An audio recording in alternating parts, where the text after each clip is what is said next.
Hello and welcome back to another episode of the On the Sideline podcast with Jackson and Kyle. I am Jackson. I'm joined here, as always, by the man who saw the worst tweet he's ever seen in his entire life today. Kyle, how are you doing?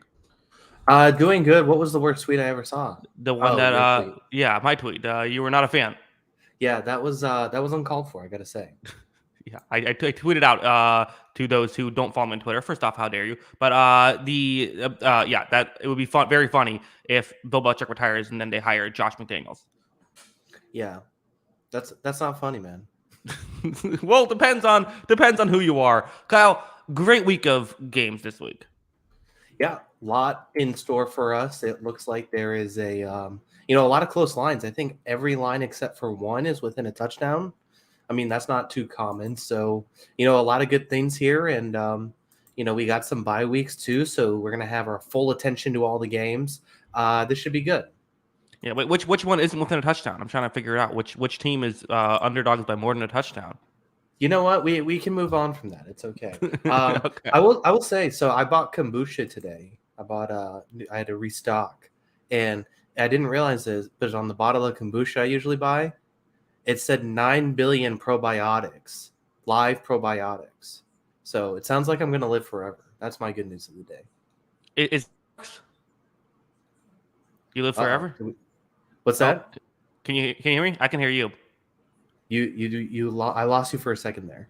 Okay. Well, sorry. But okay. Well, hopefully that doesn't become an issue. But yeah. Okay. Interesting. Kyle, do you want to get into Monday Night Football? Yeah, I guess that's more important than my grocery shopping. No, that was good too. But I feel like the football gods got annoyed and said, no, we have to get into the football. Yeah, they were ready to shut off your internet. I don't know. So that game happened and it was interesting. And good thing happened. The good thing was that we knew when it was the Cowboys and the Chargers, everyone would come away from that game completely rational, and there wouldn't be a single hot take sputtered, no matter who won or lost the game. Right? That's what happened. Yeah, people are coming after your guy, Justin Herbert here, Kyle. It continues to be insanity. Was it his best day? No. Did he miss some throws that were some big-time throws? Yes. Is Justin Herbert a bad quarterback after one game? No, he is not. This goes back to what I said on Sunday. We have gone insane with this conversation. Everyone's got to be, just 2 weeks ago, everyone said Dak Prescott sucked. There was multiple pundits on TV saying Dak Prescott is a trash quarterback. Dak Prescott goes on the road and outplays Justin Herbert. And there's not a single utterance of Dak Prescott had a good day. It's, oh, now Herbert's trash. We have to go crazy with every single one of these quarterbacks. And you know what? There are 21 other starters on the football field. There is a coaching staff. All this other stuff also plays into, the Chargers losing the game. It's not just Justin Herbert missed a few throws. But it's more fun to just blame Justin Herbert. That's what everyone thinks. I mean, I don't know. It's just like, let's just. If the entire game of football is just talking about quarterbacks, I don't want to talk about football with anybody anymore. That's just what it is. Like, if that's all we're going to talk about now, an entire game that involves 22 starters per team, if it all is just who is your quarterback and who isn't your quarterback, guess what? This game's not fun anymore. That's just what it is. Yeah, and this was, I didn't think Herbert was that bad. He had like those 2 missed throws. And other than that, I thought he was, he's running for his life. He was making plays happen. I think PFF had him graded as the third highest graded player on offense. Like, it wasn't his best day, but I don't know who would have done better in that situation. Yeah, he was fine for the most part. Like you said, the throws, the misses were bad misses, and they were blatant misses. And so the problem is that everyone's going to highlight that stuff. And also, there's a lot of people who aren't fans of Justin Herbert waiting to kind of knock the kid down. So that plays into it too. Everyone talked about the play to Keenan Allen. He missed a wide open Keenan Allen. There was a 2nd and 24 right after that was due to a Chargers holding penalty. 2nd and 24 right after that, he throws a dot to Keenan Allen. They're inches short of the first down, which, first of all, I thought Brandon Staley should challenge the spot. It looked like a pretty clear first down. You don't want to challenge a spot. I don't get it. They get a 3rd and inches off of it because they marked him just short. And then all of a sudden, there's another penalty on the Chargers and they don't convert the first down, but he delivers a perfect throw 2 plays ago that would have, got it there. So like, how do you blame him for that situation too? You don't give him credit for that, but you're ready to blame him for missing the one throw. Yeah, Zachary Stewart, the super chat. Tom Brady missed that exact to Wes Welker in the Super Bowl that Herbert missed with Allen. And if Brady couldn't do it, nobody can do it. Hey, Welker still got his hands on it. He did get his hands on it. It wasn't a good throw, but it, catchable. Yeah, quarterbacks miss throws sometimes. It happens. Yeah, even the best ones. It's just like it just drives me crazy. I don't know. I'm so fed up with some of the narratives that come out of this stuff because it's just like, if the games come down to 32 players, like that's just not how the game works. That's not how football works. Football, more than any other sport, there is 22 guys on the field at all times. If anything, like, quarterback is still the most important position. I agree. But there are so many players that can influence the result of a game. And you know what? Why don't we give Stephon Gilmore a ton of credit for making the play on that last play? He jumped the route. He shoved that receiver off the ball in a clean way. It wasn't a pass interference way. He got him off the ball and made a play on that one. There was a lot of, Michael Parsons got a sack on that possession too that really, put the Chargers kind of on the brink. There was a lot of great plays made by the Dallas defense in this game too. Yeah, Cowboys defense is really good. They're a really good football team. Yeah, I agree. I think that they are a good football team. I think the Chargers are a okay football team, and I think Justin Herbert's great. It makes him a lot more competitive.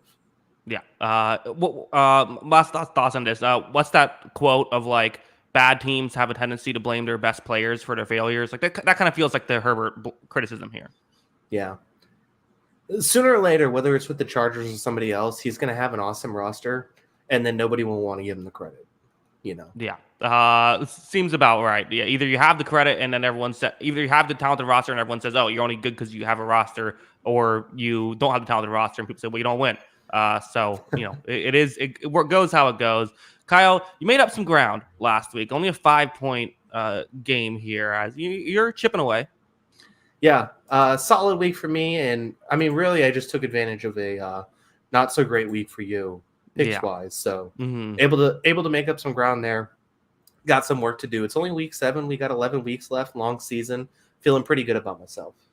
Yeah, and not a lot of week games this week. Only 13 games that we have to choose from. Next week there is no bye week, so I don't know what we're doing there. Do we do that where we have a random week without a bye?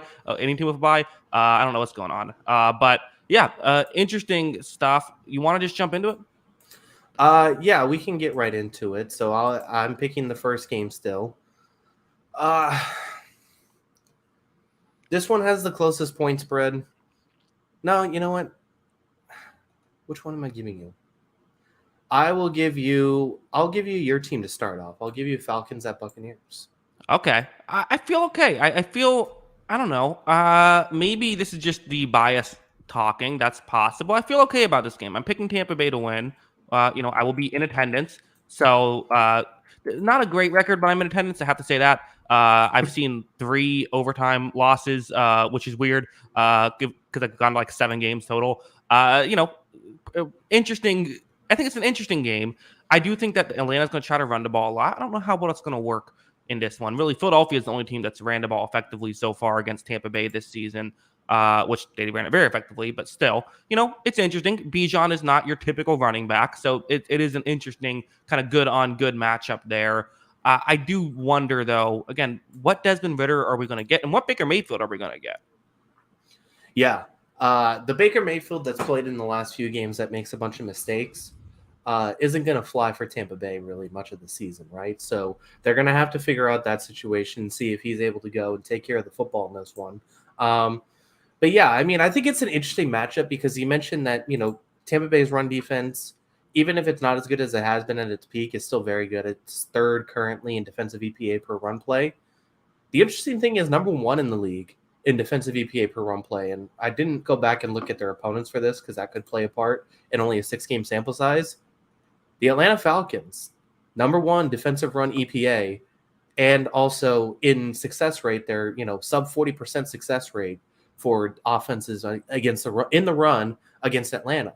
And I think it's interesting because, it's very true that Todd Bowles likes to keep things conservative. He likes to use the ground game. Mm-hmm. And are they going to be able to have success in the ground game also to kind of unlock this offense and what they want to do? Yeah, I mean that's a very fair point because again, you kind of feel like, well, Tampa Bay shouldn't be running the ball. They're going to run the ball. That's what they like to do. And yeah, they could be going for 1 yard per carry and then still being trying to establish the run in the fourth quarter. That is in the cards here. Yeah. So I mean, something's got to give, and like I do think like with the guys on this Atlanta offensive line that they might be able to have some success with Bijan.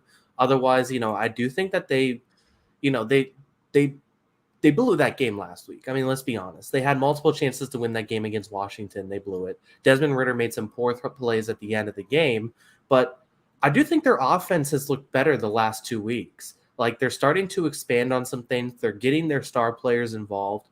I do think this Atlanta offense has kind of turned a corner a little bit the last couple of weeks. And even if Ritter's not the long-term answer, I am curious to see if this can continue and if they can continue to have some successful plays with this team. Yeah, Elijah in the chat. Ritter has only had one true good game in his career, so I'm taking Tampa. Might be fair, as I mean, the way I kind of look at this too is like, which defense do you trust more, Tampa Bay's or Atlanta? I think you trust Tampa Bay's more, right? I don't think that's even really a question, even though Atlanta's has been solid this year. And then which offense do you trust more? I think you still trust Tampa Bay's offense more. And I know they're coming off a not great week, but I still think there's a pretty significant advantage. So while there is upset potential here, I think I would even take Tampa Bay. This was a bit of a lock candidate for me. I'm not going to do it, but I did consider it. Yeah, I could see that. I mean, I do think this is going to come down to one score, though, which is probably why I wouldn't bet it. But at the same time, at home too, with this defense, I still think Tampa's a better team. But I do think Atlanta has shown some moments that they can at least put up some points. And, there might be a number here where Tampa's not able to reach them. Yeah, very fascinating. Two teams that have a chance to be at top of the division this upcoming week. Interesting stuff there. Let's move on. Kyle, Lions-Ravens. What a unique game as two different, conference teams. But I feel like it's an interesting test for both of these two teams. I believe the last time they played each other was the Justin Tucker 66-yard field goal game, unless they played each other since then. Lions looking for some revenge going to Baltimore here. Definitely looking for some revenge. This is a fascinating game because Ravens' pass defense has been lights out and their run defense has been very good. They're going against Ben Johnson in this Lions offense, which is, as you said last week, playing the Tampa defense, which is also very good. Just one of the most creative offenses in football. So how does that matchup compare? How does that offense move the ball in this defense? I think that's obviously the biggest storyline and the key to this game. And I got Detroit. I think Detroit wins this game. Okay. I think that they have shown that they are a tier. I feel like they've shown they're a tier above Baltimore right now. And until someone beats them and proves otherwise, I think that they're a better team. And I think Detroit can win this game. Detroit's definitely put games away in a way that Baltimore has not this season. Baltimore, even their wins have kind of been sometimes lackluster. The offense hasn't looked fully there, but I understand why Baltimore's favored in this game. I was kind of in between it, which is why I gave it to you. I feel like I could see the Ravens doing this. They like to do a lot of similar stuff to what Todd Bowles likes to do. I could see their defense kind of being able to limit the Lions' offense the way we saw Tampa Bay do last week. I could. Yeah, I could. I do think they're going to put some drives together. And, if Amon-Ra has another big game, then obviously that raises the ceiling. So there are some things there.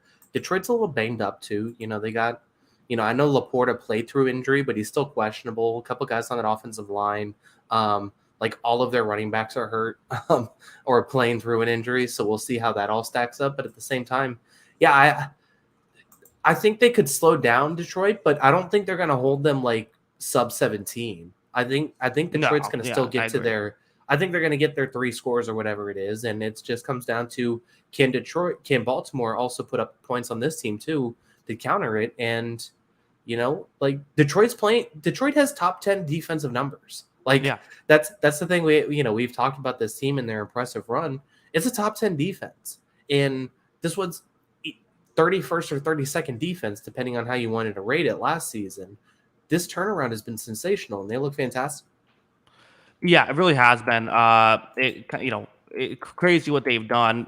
Baltimore is currently the second best defense in terms of defensive EPA. Lions seventh best, and then the Lions are a top 5 offense, whereas the Ravens are kind of middle of the road.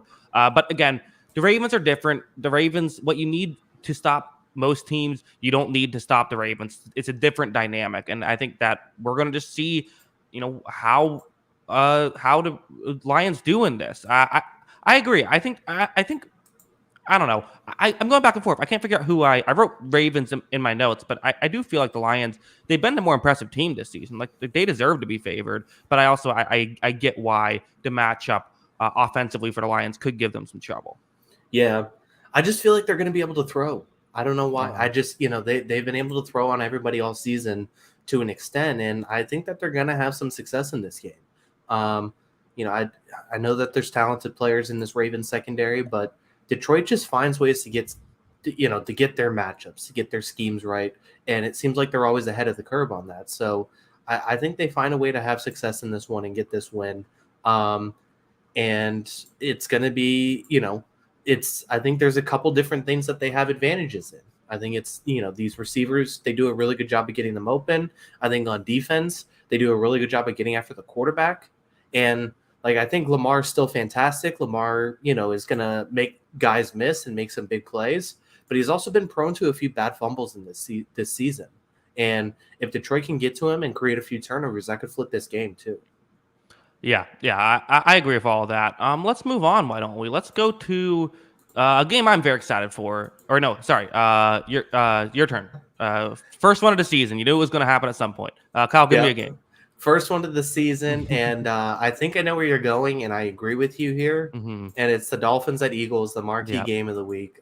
This is going to be exciting. Who you got? I can't wait for this game. This should be awesome. You know what? Let's add some spice in. I'm going to lock up the Dolphins here. Why not? Right. Let's go crazy. I don't know.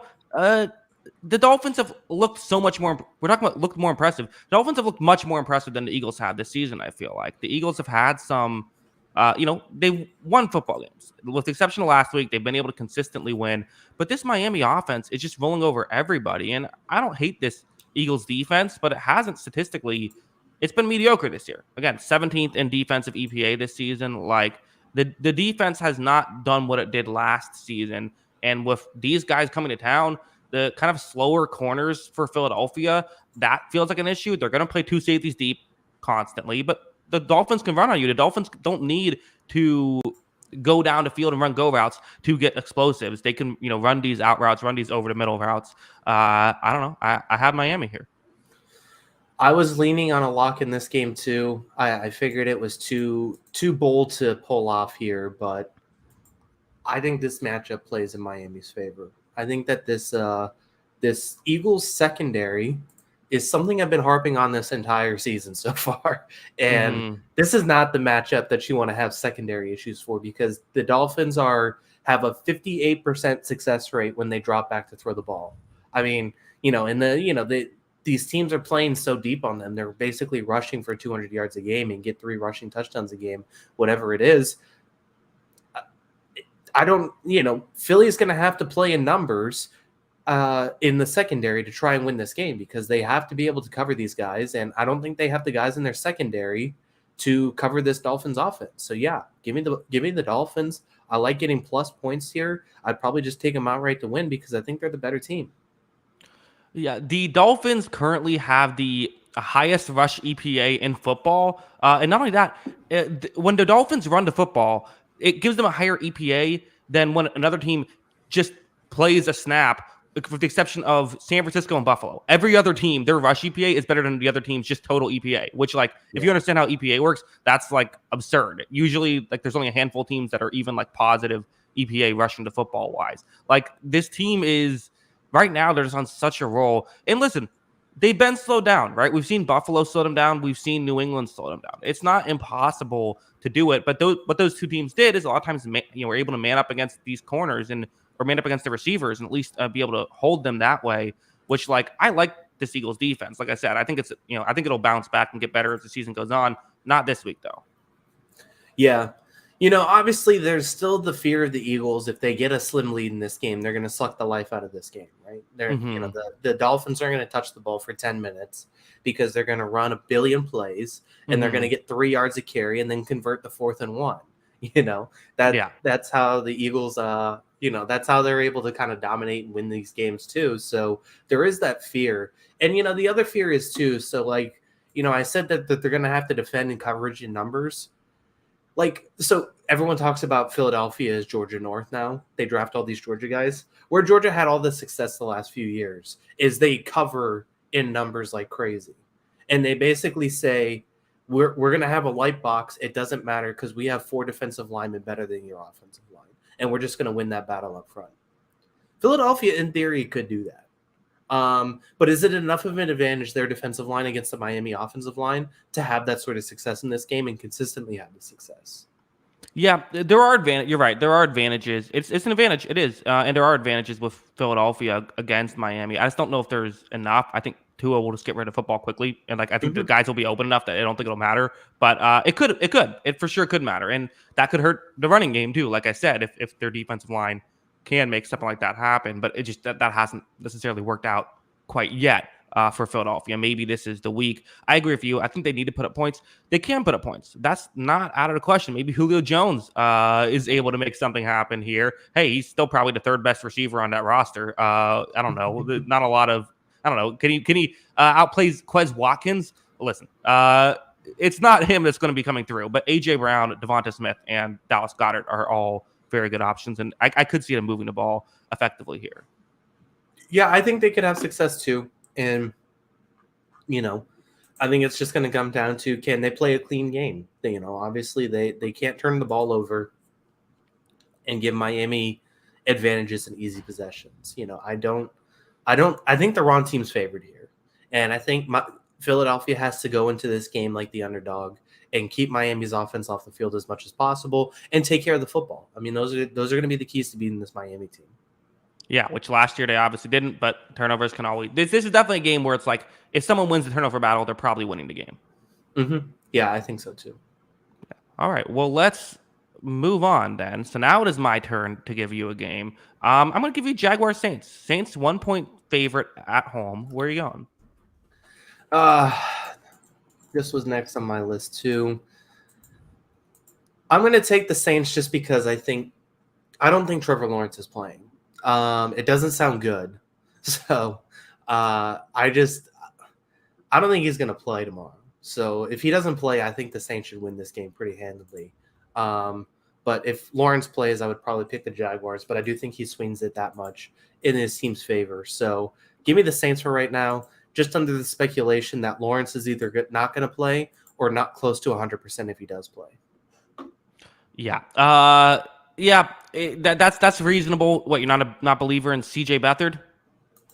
Not a believer in C.J. Beathard. The proof that not any quarterback can work in the Shanahan scheme? Yeah, him and Nick Mullins are somewhere just sweating this Brock Purdy thing.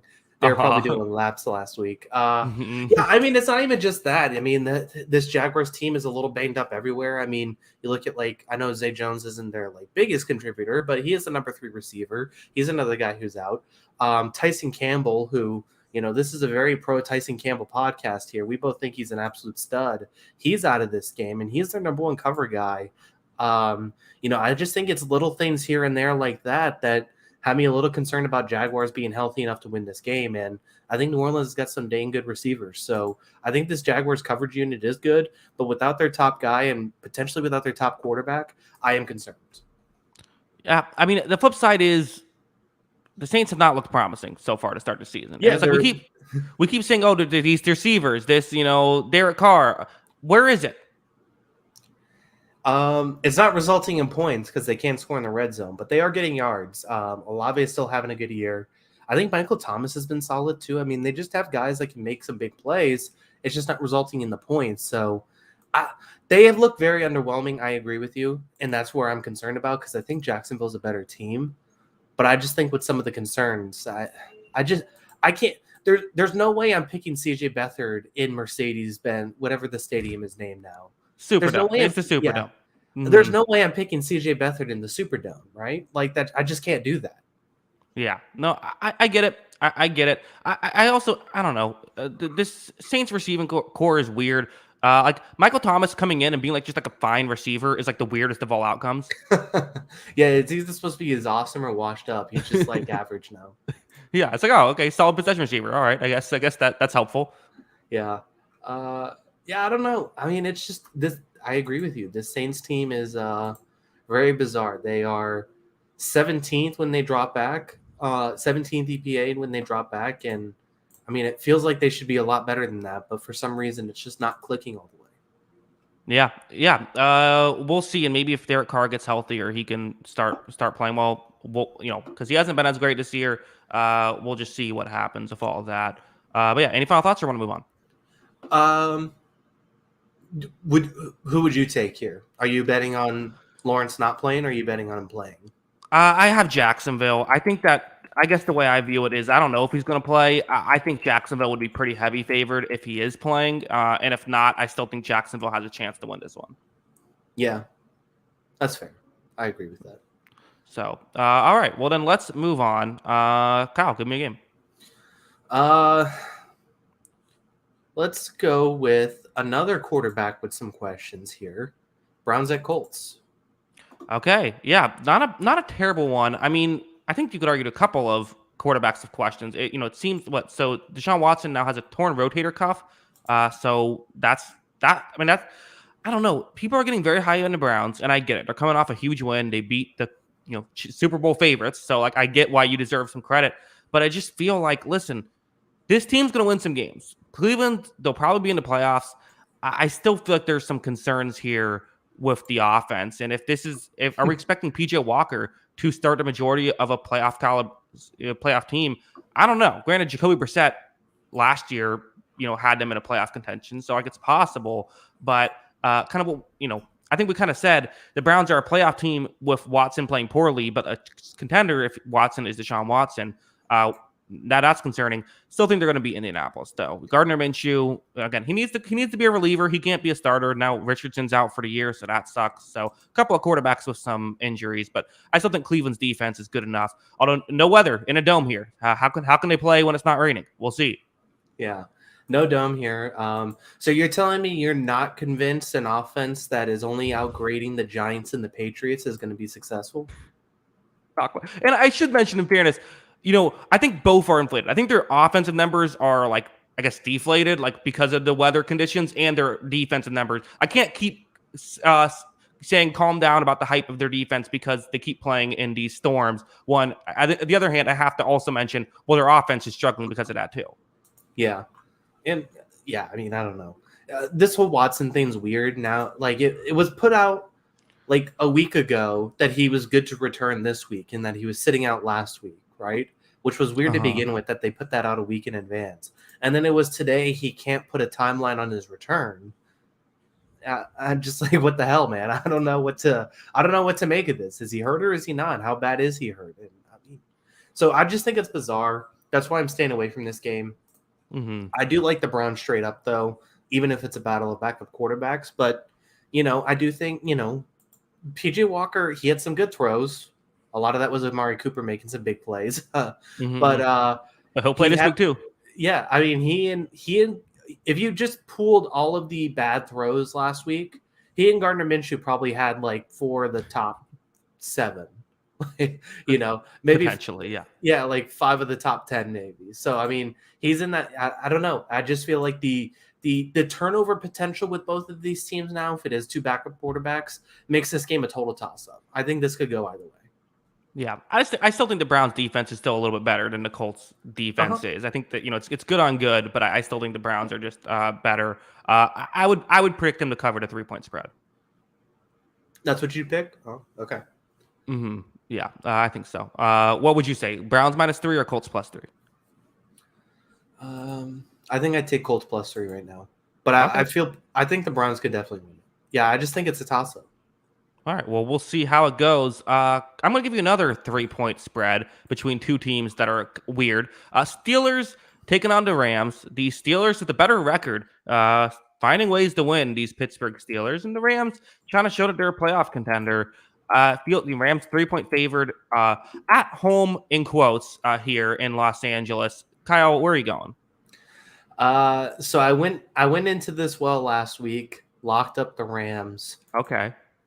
I feel good about it again. Give me the Rams. Give me the This lock. This is crazy. You're locking up against Mike Tomlin. Mike Yeah. lose but cover Tomlin. This is a hot take, Kyle. I don't care. Listen, I think that they're going to be. I think that the Rams are going to have passing success. I know that the Steelers have a good defense, and their pass rush is obviously nothing. You should be very, very afraid of this pass rush with TJ Watt and Alex Highsmith. But I do think if they have success, it's going to come against their receivers against the corners of Pittsburgh, where I think they have a massive advantage. I know Minka Fitzpatrick is also back there, but I think it's a massive advantage. I think this Rams team has a receiver to corner advantage against almost any team in the league. And so I think the Rams are better here, and I think they're going to win, and I got it locked up. I get it, but you are going to have, listen, Rob Havenstein's very good as one of the tackles, but I believe it's Alaric Jackson who is now taking over as the other tackle. How concerned are you of Alaric Jackson going up against TJ Watt one-on-one a lot in this game? That's not a great matchup. That's a slight advantage. I'm going to hope that there's some double teams thrown that way for sure. Yeah, I think so. But yeah, I mean, TJ Watt rushing won't matter if Cooper Kupp's open in a half a second. And sure, that's true. I always say, hey, if you can get your first option open, but that's not always going to happen. I mean, it's definitely going to happen sometimes. TJ Watt's going to have his numbers in this game. Alex Highsmith is probably going to come up with a big play, but the Steelers also haven't been able to take advantage of a lot of big plays too from their defense. I know they had a couple in that Ravens win at the end, to come back in that one, but it's happened few and far between where they're actually able to take advantage of this defense playing out of its mind. So, I think that they're going to be able to have some big plays, but I think, kind of equally, this Rams defense has performed pretty well this season outside of basically the San Francisco game, who they've had success on almost anybody. They've performed pretty well this season, and I think they're going to have I think they have a greater mismatch against the Steelers offense than the Steelers defense does against the Rams offense. Yeah, 100%. I agree. Rams deserve to be favored. It is a little concerning, especially when the Steelers just have a tendency to frustrate you, to get you to make mistakes. And Stafford, for all the things he does well, he is someone who will make mistakes. Yeah, he will. And you said it. Mike Tomlin is, he's going to be prepared for this game. I mean, this team's coming off a bye week, isn't it too, right? Mm-hmm. So, I mean, there are definitely signs that point to the Steelers, but I just think from what I've seen through the first 6 weeks of the season, I think the Rams are just a better team. I think they are. I know the records are different, but I think the Rams are a better team. Yeah, I agree. And I still think there is legit, George Pickens could win some matchups on the outside, but I agree. I think that betting against the Steelers is always scary, but I don't think it's a terrible bet. Yeah. Who knows? Maybe I'm looking dumb at this one by Sunday night. Wouldn't be the first time that's happened, but I feel pretty good about it right now. Yeah. All right. Well, we'll see. It worked well last week. We'll see if it continues. Okay, Kyle, give me a game. Let's go with. Oh man, so many exciting games left to pick from. I'll give you Balls at Giants. Go for it.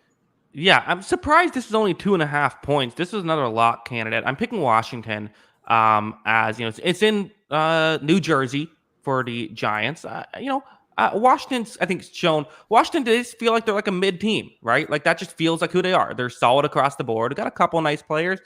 Sam Howell, do we know that it's a quarterback advantage? I think it's a weird situation where I'm almost not even sure if is Sam Howell better than Tyrod Taylor? I mean, you could make the argument no, but I don't know. It's not a massive advantage, I think, regardless of who's playing here for the Giants. I think Washington has more talent. They definitely have more receiving talent. That's like a massive switch here. The one thing you have to say is, the Giants did play Washington tough last year, and I think that's probably why the spread is as close as it is. Yeah. I agree with you. I think this Washington team is the definition of mid, but at the same time, they're doing everything they can to not convince everybody that they're mid. I mean, since that 2-0 start, which included a 21-3 comeback against the Denver Broncos and a comeback against the Arizona Cardinals week 1 that they pulled those 2 games out, they have lost 37-3 to the Bills. They played a good game against Philadelphia, lost in overtime, and then they lost 40-20 to Chicago. And then they did everything they could to lose last week against Atlanta, managed to win it 24-16 in a game that they were outgained 402 yards to 193. Like, are we sure it's mid, or are they bad and just had gotten some results? Yeah, you're right. Because it's like they're not just like playing mediocre every week; they're playing up and down. They're inconsistent, and I guess that's why that's why it is a little concerning picking them. Because like, what are you gonna get with this team? But again, it's just one of those things where it's like, okay, there's some weaknesses here. The secondary, benching Emmanuel Forbes has seemingly worked out defensively. I don't think the Giants will be able to move the ball too effectively in this one, and I think they should. The Giants had a great week last week against the Bills, but I think that was kind of a game plan thing. I don't think that was as much of it, because they're talented. Granted, they might have a game plan on Washington. They've done this, time and time again, but I'm not betting on it. Yeah, and I just, if Washington can't get explosive plays against this team, I do think the Giants' front seven is at least solid enough that if they're just trying to get these little, what they did last week and just got these little plays and managed to make some big plays out of them. I just don't. I think this Giants front seven is good enough to kind of stop all that. I think Okereke had a really good week last week. Thibodeau, Leonard Williams, Dexter Lawrence. I think there's just too many guys on that Giants front that I don't think they're going to get some of this easy stuff. I just don't. I think they're going to have to throw the ball, push it downfield in this Giants secondary, and I don't know if they're capable of doing that. You don't know if they're capable of pushing the ball down the field against the Giants secondary? I don't know. We haven't really seen it consistently with this team. I think they'll do it. You think so? Yeah, I'm not concerned about that. If it comes down to, I don't know. I think I trust Terry McLaurin, Curtis Samuel, and Jahan Dotson here. I do like the receivers, but it just doesn't seem like they're really putting an emphasis on doing that. Riverboat Ron is not riverboating things. Maybe, but I just feel like, I don't know, who's the best Giants corner? Is it Deontay Banks? Probably. Yeah. Adoree Jackson here, who is still somehow just 28 years old, even though he plays like he's 48. Yeah. I mean, look, it's not an easy sell. This Giants team has not been very good. They're 1-5 for a reason. Yeah. But I do think they could. I think that they could. I definitely think the Giants could win this game. I wouldn't be shocked if they won it, but I do think Washington is a better team. Yeah, I think the Giants would have to have a perfect game plan, but we've seen them have perfect game plans before. So I do understand the choice there. I'm giving you a 1-point spread. Packers, Broncos. Can't believe this is just a 1-point spread, but you're picking the Broncos to win, of course, right, Kyle? I am not. I'm not going to do that. But, it's another one where the Packers are a better team. They're a more talented team. They have a more talented roster. But I do think, this doesn't seem crazy to me based on how we watched the Packers the last couple of weeks they've played, right? They looked very poor in that Detroit game and looked very, very poor in that Las Vegas game, to where the door does seem kind of open here if Russell Wilson can have a good game. But I do think the Packers are a better team. I think the Packers are a more talented team and they win this. Yeah, it's funny how everyone's panicking about the Chicago Bears. The Bears have only one less loss than Green Bay does. Green Bay has 2 less losses, but still, it's not been a great start for Indy Jordan Love era. It just hasn't. Jordan Love's not looked spectacular. He's made some plays. He had that comeback against Atlanta, but he's just been so inconsistent, and inconsistency is concerning, I think. But going up against the Broncos defense, which apparently now the 85 Bears, after what it did to Kansas City, it's you expect this to be a get-right game for Green Bay offensively. You said that last week, but you still. It's like Christian Watson's finally fully healthy, so maybe that plays a part. I would love to see Aaron Jones get involved more in the offense, but I did think every Packers fan's nodding furiously at that and has been nodding furiously at that for the last 5 years. They just don't use Aaron Jones. I don't get it. But anyway, so there are things I think that they could do better, and obviously Jordan Love. I mean, he has 5 interceptions in the last 2 weeks. He has to play better. But I mean, if you're not throwing on everyone's throwing on this Broncos team right now, except for apparently Kansas City. So if you're not doing it this week, when are you doing it? Maybe you purposely do bad because that way you can be like, oh, only Kansas City and Green Bay have struggled. You can be like, oh, only Jordan Love and Mahomes struggled against the Broncos defense. Getting good company that way. Yeah, that's a strategy. It's I don't know. Something to think about. If Matt LaFleur, I know you're listening. Maybe check that out. What do you think about potentially? I don't know, Jerry Jeudy going up 1-on-1 against lockdown corner Preston Smith in this game. Who do you think has the advantage there? Steve Smith would probably call it a draw. What did Steve Smith say something about Jerry Jeudy? Did you miss that last week? Yeah, I missed that. Oh yeah, it was like because they were Thursday night. It was like the pregame thing. Because apparently Steve Smith had like said stuff about Jerry Jeudy on a podcast that he needs to like play better or something like that. And like he went up to talk to Jerry Jeudy, and Jerry Jeudy kind of said, "No, I don't F with you," is what Steve Smith is saying. And then Steve Smith basically said he's a trash receiver and basically average as hell.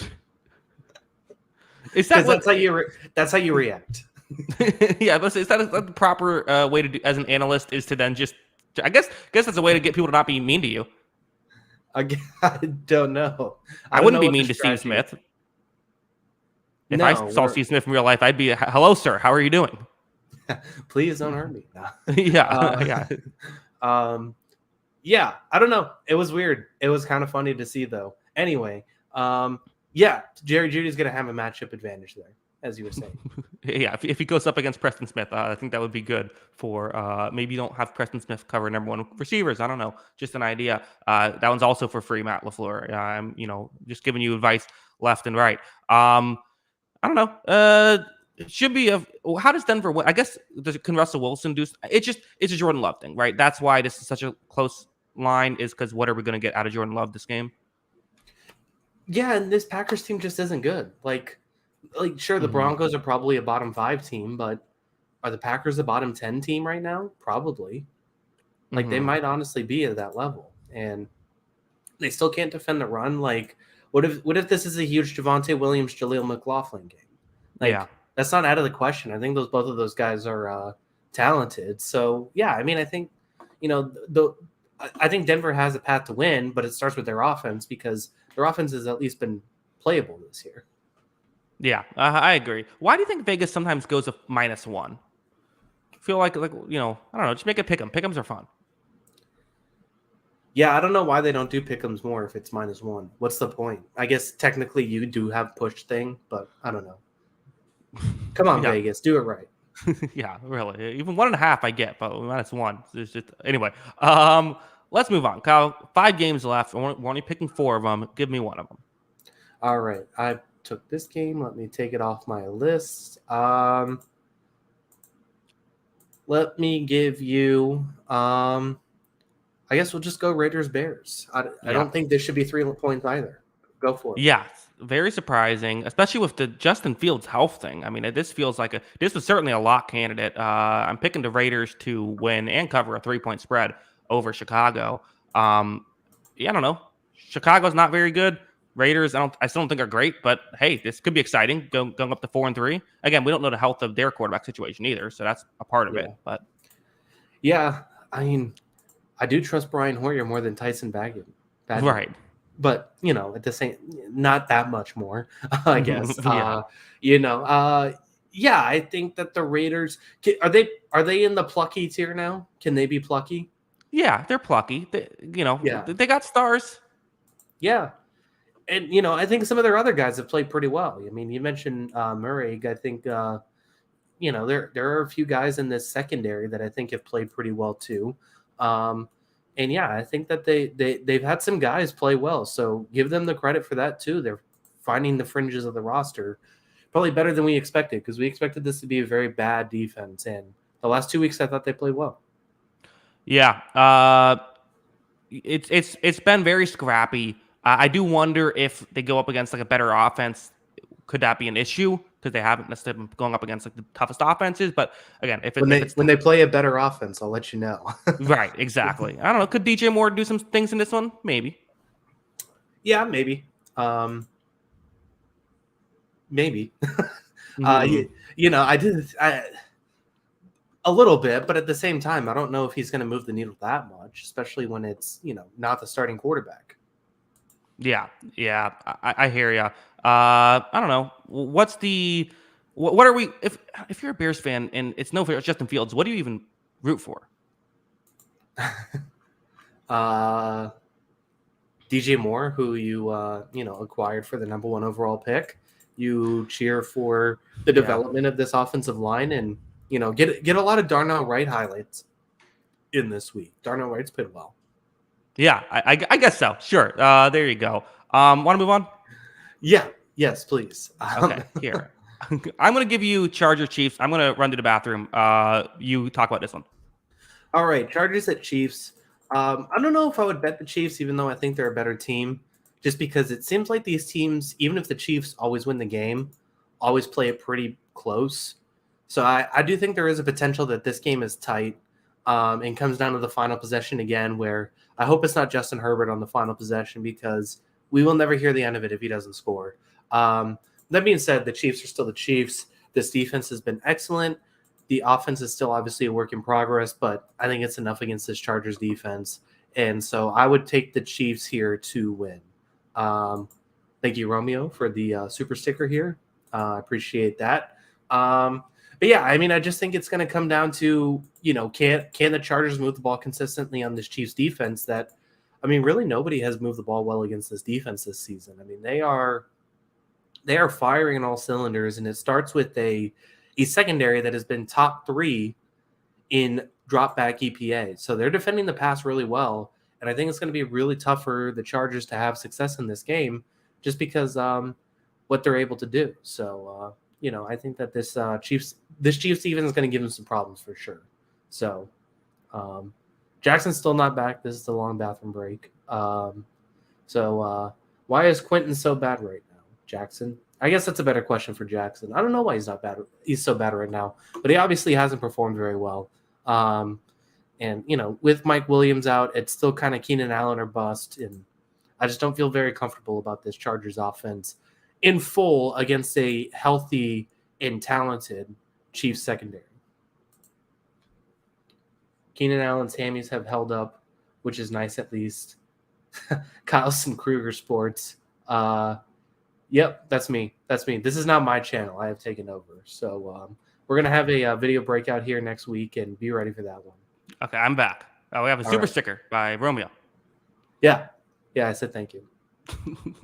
Oh, well, sorry. I wasn't able to listen. Hey, we're fully back now. I accidentally tried to give you a game when it wasn't my turn. I had to go for a bathroom break. This is, we're now in the full. This is the season now. Yeah, peak podcasting. We're on fire.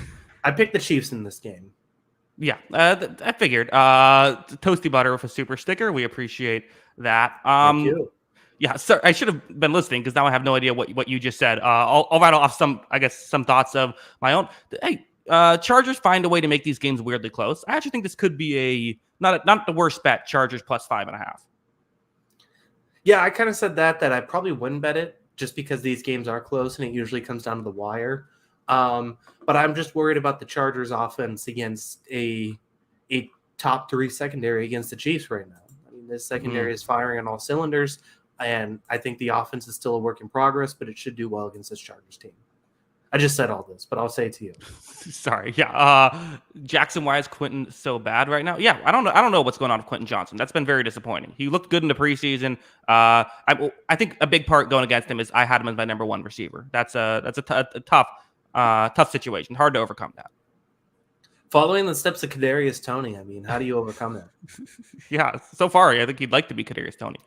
Who gets more yards in this one? Quentin Johnson or Kadarius Toney? I'll go Toney. Yeah, I kind of think I go Toney as well. It's a tough thing. Do you have any final thoughts on this one, or you want to move on? No, I think I touched on that. We can all move on. All right. Giving you a game. Yes. You know what? Gosh darn it. I'm not letting my team go unpicked here. Okay, I like it. Bills at Patriots. Go. I'm picking the Bills to win this one. I think I got Buffalo here. I don't know. Would a Patriots score in this game? Yes. Would I get a touchdown? Yes. Okay. All right. I don't know if they'll get 2 touchdowns, but they will get a touchdown. Okay. Is this after the backups get put in, or is this before the backups get put in? You didn't ask that. You said, will they get a touchdown? You're right. I did not ask that. That is fair. Look, I mean, Buffalo's way better. Sooner or later, this defense can't play good forever, right? When they lose a player, it seems like every week now. Trey White's out, Matt Milano's out, Dane Jackson's questionable, Kyer Elam's questionable. I mean, you look at some of these guys that they're losing. Sooner or later, this is going to be too much to overcome to be like a really, really good defense, right?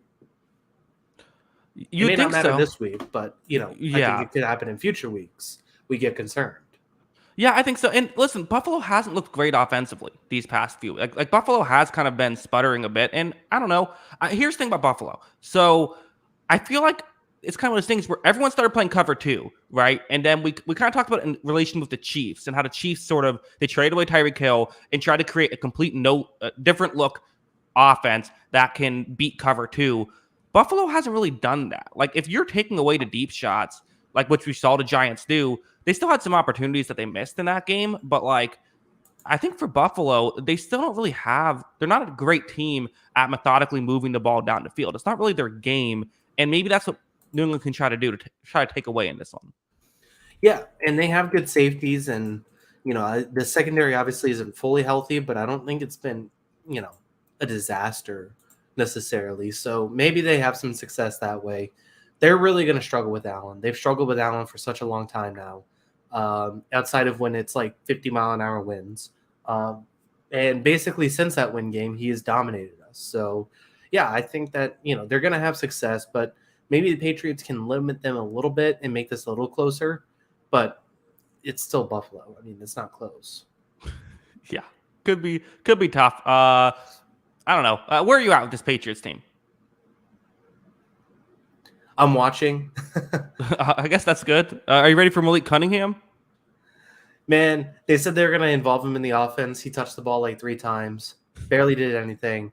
That was a waste. Any sort of influx in speed or talent in the offense, I am ready to entertain. I don't care who it is. If you're fast, I would like you to play for the New England Patriots offense at this point, because they are so slow, man. It's just so slow watching this team. Everything is slow developing. I'm scouting a lot of quarterbacks. That's what I'm doing when I watch the Patriots. Okay, who do you? I'm looking up some mock drafts right now as we speak, trying to cheer you up. We have this mock draft has you going quarterback Bo Nix. Bo Nix, what round? This says first round. That would be fun. Oh my god. Oh, this one has Patriots Jared Versey, edge rusher. I do like Jared Verse, but first. No. I don't think what about like Amarius Mims, offensive lineman? That would be good. Yeah, I don't know. Well, if they drafted a tackle in the first round, would you just like start crying? I would jump off my balcony, like, legitimately. I mean, like, so there is one tackle who's like revered as this generational guy, Olufashanu, for Penn State. And he's probably going to go in the top 5, basically around. It's going to be like Caleb Williams, Drake May, Marvin Harrison Jr., and then this offensive tackle is going to be in there too. And he is good, but I would lose my mind if they picked an offensive tackle after all of this. I would. So we'll see. I mean, Caleb Williams, Drake May, I'd be happy with. I'd be pretty happy with Michael Penix Jr. too. I think he's got some good traits. I don't think Bo Nix is a first-round quarterback. Whoever put that out needs to reevaluate things. Bo Nix isn't a first-round quarterback. I'm sorry. Okay. I don't know. I didn't see one that came out, the list. But, yeah, I don't know. Tough stuff. It'll get better, Kyle. I sure hope so. Could take a decade, but, hopefully it gets better. Yeah, just need to find the next greatest quarterback of all time when you're back. Yeah. Maybe we will get Caleb Williams. I don't know. Maybe, I mean, Yeah. we just need like a superstar quarterback. We need like 2 or 3 receivers. We need like 2 or 3 offensive linemen, and a more progressive offense. And then after all that, we're set. That's all it's going to take for us to be back. Yeah. How hard could it be? Almost there already. Um, Kyle, I'm going to give you Cardinals Seahawks, meaning we will not pick the Niners Vikings game, or we'll talk about it though in a second. Cardinals Seahawks, where are you going? Seahawks. Seems like a safe bet. Yeah. Look, this Cardinals defense still, they try hard, but they still can't cover. And Seahawks have good receivers. So yeah, I think that the Seahawks should win this game. They should win it pretty handedly too. I remember, I think it was Bill Simmons who had a bit of like the quicker you mention like Olympic gold medal for a basketball player, like that's like the worse they are. I feel like the quicker you mention a football team tries hard, the worse they are. That's probably true. Like when that's like the first thing you're bringing up as a positive attribute is great effort. Like they're probably not a great team. Yeah. I don't think you could I don't think you can question that logic for sure. So No one says, "Oh, Kansas City tries hard." yeah, they work really hard, guys. Yeah. Yeah, no, I agree with that. Carlos says Jackson, does Kyler Murray come back this season? I think he comes back. I think for one thing, they want to see what they have in him still at this point. Looks I don't know.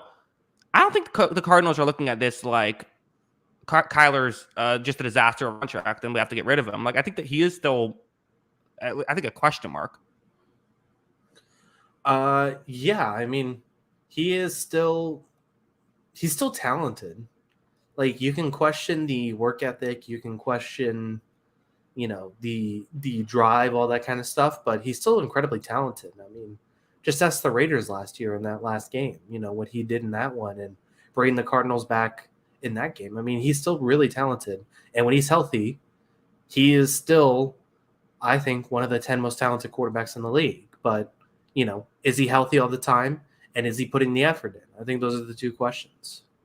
Yeah. I like Kyler. I think he's, he has shown flashes of being an MVP caliber quarterback in the past. So I get it. Wasn't great last year and now has been hurt this year. But I don't know. Everyone's kind of saying Caleb Williams. Listen, I think they would love to have the first overall pick, but I don't know if they would spend it on a quarterback if they had it. I think that they're rebuilding, but I don't know if it's necessarily for a quarterback. Maybe. I think they'd take him, but if he's first overall, you almost have to. Then, logically speaking, probably Kyler Murray isn't the guy if you're going, first overall. Yeah, I mean, I think like if it's like the second overall pick, yeah, I think they'd consider like a Marvin Harrison Jr. or Olaf Ashanu or something like that, and go in a different direction. It's not necessarily like if they get the first pick, I think they're taking the quarterback, but outside of that, I think anything's game. Yeah, I think Zachary Stewart said so did Carson Wentz, referring to the MVP thing, but that's like an anomaly. Like that's like a very unusual circumstance, the Carson Wentz thing. Usually that doesn't happen. Yeah, and Carson Wentz was really good those years, so I don't know. Yeah, right. And he had a good year. I believe the following year he still was, or there was maybe it was 2 years left. He still had another good year after that before falling off. Yeah, Carson Wentz is weird. I don't know what happened there, but I'm not going to assume someone else is Carson Wentz. Yeah, that's fair. Mm-hmm. And then Zachary Stewart says Joe Flacco. Joe Flacco's just elite. I mean, that's all that is. I mean, he's one of the best quarterbacks ever. So yeah, easily the best quarterback ever. Vikings. Speaking of the best quarterback ever, Brock Purdy trying to rebound after his first ever game loss in which he played the game without getting injured, going up in Minnesota. 7-point favorites here. Vikings, I don't think they're a terrible team. They did go unpicked here as, with a banged up Justin Jefferson, this feels like a good bounce back scenario for San Francisco. Getting to play in a dome, no weather excuses this time, can just go in. Their offense feels like they should put up 40 in this one. Yeah, as long as they're healthy, as long as those guys play, I do think that there is an opportunity there to kind of dominate this game. We talked about it last Sunday. This Vikings offense looks significantly different without Justin Jefferson out there. Not that we are surprised by that, but just how bad it looked at times I thought was surprising. So I think that's a huge downgrade. And so, yeah, San Francisco should have a lot of success. Yeah. Kyle, I feel like your Christian McCaffrey MVP take has people have gotten more excited about it after he gets injured, and then they have a bad game, even though they actually had a higher yards per carry in this game after McCaffrey got injured. But that's besides the point. The McCaffrey stuff, he is a valuable player. Obviously, he is really good, and there's other injuries here for San Francisco. They got enough guys. They shouldn't struggle in this game. They shouldn't struggle in this game, and they. If I told you right now McCaffrey, Samuel, and Williams aren't playing, are you still taking San Francisco? Yeah, me too. Yeah. So I don't know what you'd have. If you told me they were playing for Minnesota, I think I still take San Francisco. I think I would too. Honestly.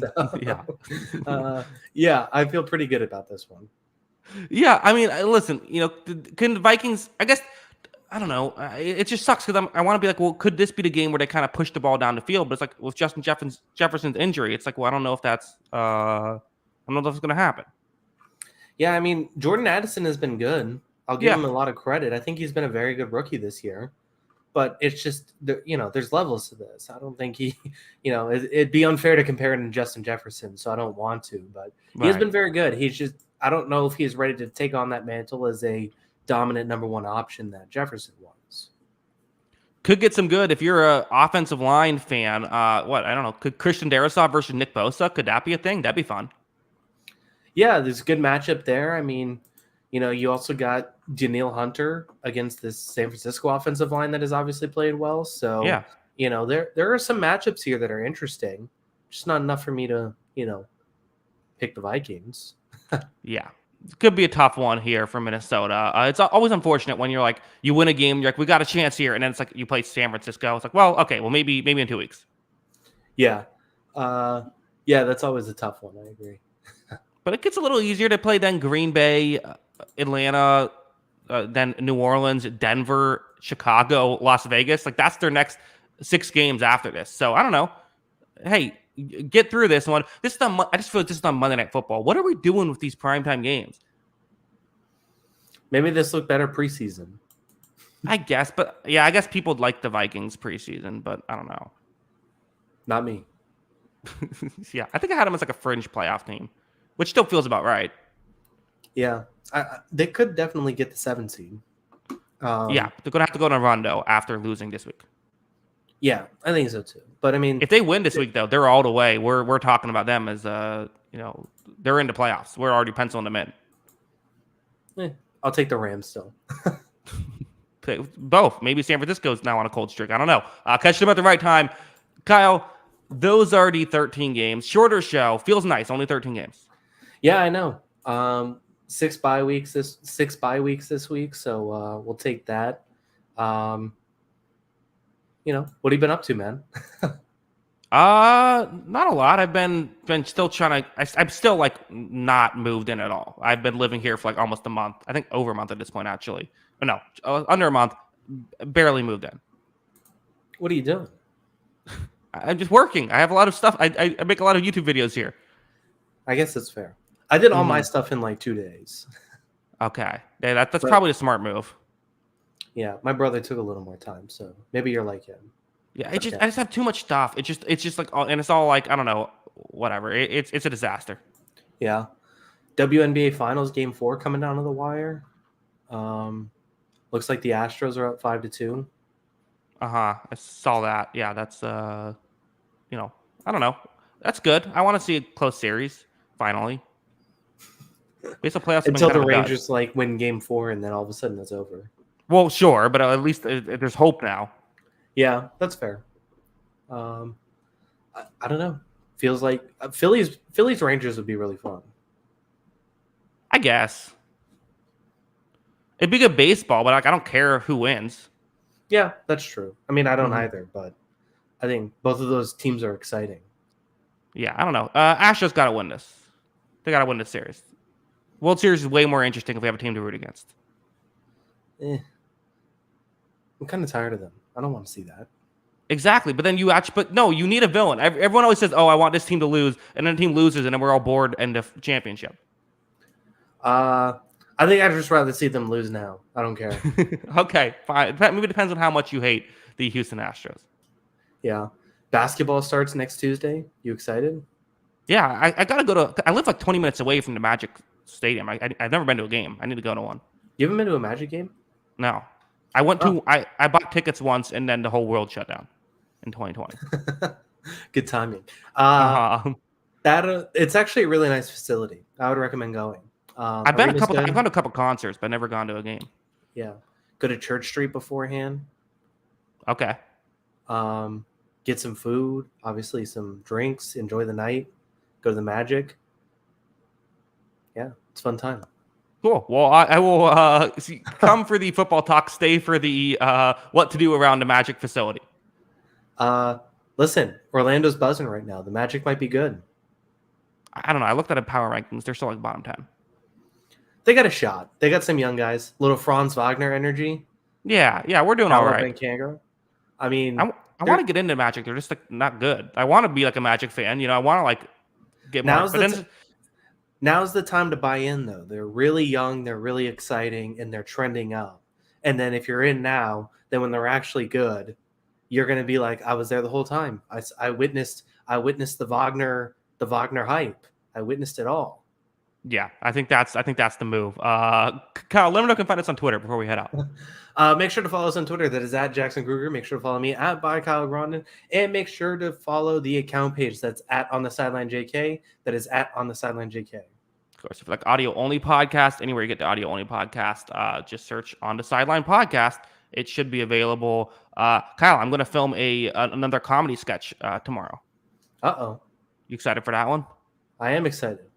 Mm-hmm. I'm not going to ask you what it's about because I don't want you to spoil anything, but looking forward to it. If it's about the Patriots, I'm not watching. It's not about the Patriots. Don't worry. It's not about the Patriots. Oh, I should maybe I can rewrite it, make it about the Patriots. I wouldn't appreciate that. But, I'm done laughing at my team. It's just sad now. It'll get funny again. It goes through cycles. You'll find it funny again. We'll see. Listen, I saw a team that intentionally started Josh McCown and Mike Glennon for a season. Trust me, it gets funny. I sure hope so. I need it right now. Yeah. Kyle, any final thoughts? No, looking forward to this week. Looking forward to the weekend. Some good games on the slate. Let's get after it. Let's do it. Yes. Stay tuned next week, or not this week, on Sunday at midnight Eastern. We will be back here live. So be on the lookout for that. And until next time, have a good one. Peace.